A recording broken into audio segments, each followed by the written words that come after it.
मैं दिनेश कुमार और आप सुन रहे हैं लर्निंग सीरीज। सुनोगे नहीं तो जानोगे कैसे। आज की सीरीज में हम बात करेंगे खुद में विश्वास को पैदा करने, डर को भगाने और जीतने के लिए। जब हम डरे होते हैं तो हमारे यार दोस्त हमें समझाते हैं, यह तुम्हारे मन का वहम है, चिंता मत करो, डरने की कोई बात नहीं है। परंतु आप और हम जानते हैं कि डर की इस किस्म की दवा से काम नहीं चलता। इस तरह की तसल्ली से हमें कुछ मिनट या कुछ घंटे का ही आराम मिलता है। यह तुम्हारे मन का वहम है वाले उपचार से विश्वास नहीं जागता और ना ही डर का इलाज होता है। हाँ, डर वास्तविक होता है और इसे जीतने से पहले हमें यह मानना ही पड़ेगा कि इसका अस्तित्व होता है। यह तुम्हारे मन का वहम है वाला पुराना विचार यह मानता है कि डर का वास्तव में अस्तित्व होता ही नहीं है। परंतु ऐसा नहीं है, डर का अस्तित्व होता है। डर असली है। डर सफलता का एक नंबर दुश्मन है। डर लोगों को अवसर का लाभ उठाने से रोकता है। डर लोगों को शारीरिक रूप से कमजोर कर देता है। डर लोगों को बीमार बना देता है। डर लोगों की जिंदगी को छोटा कर देता है। जब आप बोलना चाहते हैं तो वह आपके मुंह को बंद कर देता है। इसके इलाज के लिए सबसे पहले यह मानना पड़ेगा कि आत्मविश्वास आसमान से आकर हमारे दिमाग में नहीं घुसता, बल्कि हासिल किया जाता है, विकसित किया जाता है। कोई भी आदमी आत्मविश्वास के साथ पैदा नहीं होता।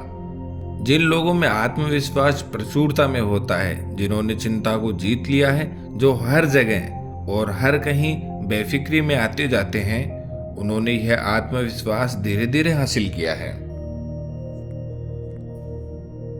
जब हम कठिन समस्याओं का सामना करते हैं तो हम तब तक दलदल में फंसे रहते हैं जब तक कि हम कर्म नहीं करते। आशा से शुरुआत होती है, परंतु जीतने के लिए आशा के साथ साथ कर्म की भी जरूरत होती है। डर का इलाज करने और विश्वास हासिल करने के लिए दो काम करें। डर का असली कारण पता करें। यह तय कर लें कि आप वास्तव में किस चीज से डर रहे हैं, फिर कर्म करें। हर तरह का डर किसी न किसी तरह के काम से दूर हो सकता है। और याद रखें, झिझकने से आपका डर बढ़ता ही है, कम नहीं होता। इसलिए देर न करें, बल्कि तत्काल काम में जुट जाएं, फैसला करें। आत्मविश्वास के अभाव का कारण होता है खराब याददाश्त। आपका दिमाग किसी बैंक की तरह होता है।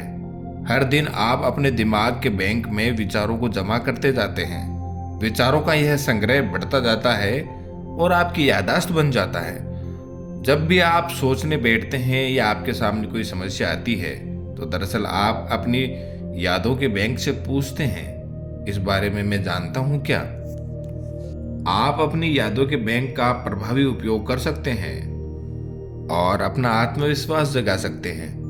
अपनी यादों के बैंक में केवल सकारात्मक विचार ही जमा करें। इस बात को अच्छी तरह से समझ लें, हर आदमी के जीवन में अप्रिय, मुश्किल, हतोत्साहित करने वाली घटनाएं होती है, परंतु इन घटनाओं के प्रति असफल और सफल लोगों की प्रतिक्रिया अलग अलग होती है। असफल लोग बुरी घटनाओं को दिल से लगा कर रखते हैं। वे अप्रिय स्थितियों को बार बार याद करते हैं ताकि वे उनकी यादों में अच्छी तरह से जम जाएं। वे अपने दिमाग से उन्हें निकाल नहीं पाते। रात को भी वे जिस घटना के बारे में सोचते हुए सोते हैं, वह दिन में हुई कोई अप्रिय घटना होती है। दूसरी तरफ आत्मविश्वास से पूर्ण सफल लोग इस तरह की घटनाओं को भूल जाते हैं। सफल लोग अपने यादों के बैंक में केवल सकारात्मक विचार ही रखते हैं। अपना आत्मविश्वास बढ़ाने के लिए उन क्षणों में जब आप अपने विचारों के साथ अकेले हों, जब आप अपनी कार चला रहे हों, खाना खा रहे हों या सुखद सकारात्मक घटनाएं याद करें, अपने यादों के बैंक में अच्छे विचार डालें। इससे आत्मविश्वास बढ़ता है। इससे आप में मैं सचमुच अच्छा हूं की भावना जागती है। इससे आपका शरीर भी स्वस्थ रहता है। इसका एक बढ़िया तरीका यह है कि सोने से पहले अपनी यादों के बैंक में अच्छे विचारों को डाल दें। अपने जीवन की अच्छी बातों को याद करें। यह सोचें कि आपको कितनी सारी चीजों के लिए ऊपर वाले का शुक्रगुजार होना चाहिए। आपकी पत्नी या आपका पति, आपके बच्चे, आपके दोस्त, आपका स्वास्थ्य।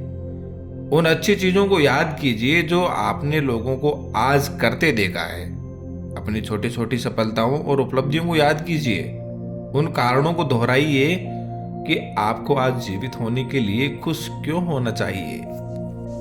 अपने यादों के बैंक से केवल सकारात्मक विचार ही निकालिए।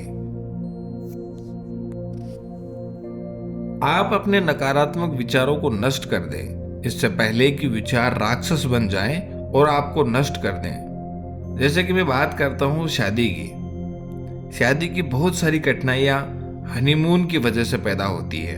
हनीमून उतना संतोषजनक नहीं रहा होगा जितना एक या दोनों जीवन साथी चाहते हों, परंतु उस याद को दफना देने के बजाय वे लोग सैकड़ों बार उस पर विचार करते रहते हैं, जब तक कि उसके वैवाहिक जीवन की एक बहुत बड़ी बाधा नहीं बन जाती। जीवन में इसी तरह की बहुत सारी छोटी छोटी समस्याएं होती है, जिनको दफनाने के बजाय लोग बार बार दोहरा के राई का पहाड़ बना लेते हैं। अपने यादों के बैंक से अप्रिय विचार निकालना बंद कर दें। जब भी आपको किसी तरह की कोई परिस्थिति याद आए तो उसके अच्छे हिस्से के बारे में सोचें, बुरे हिस्से को भूल जाएं, उसे दफना दें। अगर आप यह पाएं कि आप नकारात्मक पहलू पर ही विचार कर रहे हैं तो उस घटना को अपने दिमाग से पूरी तरह हटा दें। मनोवैज्ञानिक दृष्टि से यह बात सिद्ध है कि आपका मस्तिष्क अप्रिय घटनाओं को भूलना चाहता है। अगर आप सहयोग करें तो अप्रिय यादें धीरे धीरे सिकुड़ती जाती है और आपकी यादों के बैंक का टेलर उन्हें बाहर निकालता जाता है। अगर हम उन्हें बार बार याद न करें तो अप्रिय घटनाओं को भूलना आसान है। अपने यादों के बैंक से केवल सकारात्मक विचार ही निकालें, बाकी को यूं ही बेकार पड़ा रहने दें और आपका आत्मविश्वास आसमान छू लेगा। आपको ऐसा लगेगा जैसे आप किला फतेह कर लेंगे। आपको लगेगा आप दुनिया की चोटी पर पहुंच सकते हैं। आप जब भी अपने नकारात्मक, खुद को छोटा करने वाले विचारों को याद करने से इनकार करते हैं तो आप अपने डर को जीतने की तरफ एक बड़ा कदम आगे बढ़ाते हैं। तो दोस्तों, अगली कड़ी में हम बात करेंगे डर के साथ संकोच के बारे में। Okay, good bye.